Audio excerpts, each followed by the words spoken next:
श्रीरामपुरात कत्तलीसाठी नेणाऱ्या गोवंश जनावरे पोलिसांनी सोडवली. 7,35,000चा मुद्देमाल जप्त. अहिल्यानगर जिल्ह्यात गोवंश जनावरांची अवैध वाहतूक व कत्तल रोखण्यासाठी सुरू असलेल्या मोहिमेत स्थानिक गुन्हा शाखेला मोठे यश मिळाले. श्रीरामपूर शहरातील मिल्लतनगर गोंधवणी मार्गावर कारवाई करत पोलिसांनी कत्तलीसाठी नेली जात असलेली गोवंश जनावरे सोडवून 7,35,000 रुपयांचा मुद्देमाल जप्त केला.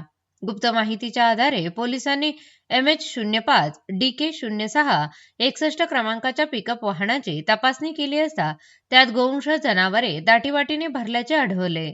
वाहन चालक आबासाहेब विलास काळे याला ताब्यात घेण्यात आले.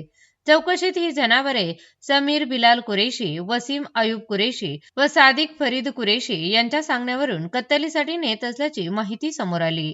या कारवाईत 1,35,000 रुपयांची गोवंश जनावरे, 6 लाख रुपये किमतीची पिकअप गाडी असा एकूण 7,35,000 रुपयांचा मुद्देमाल जप्त करण्यात आला.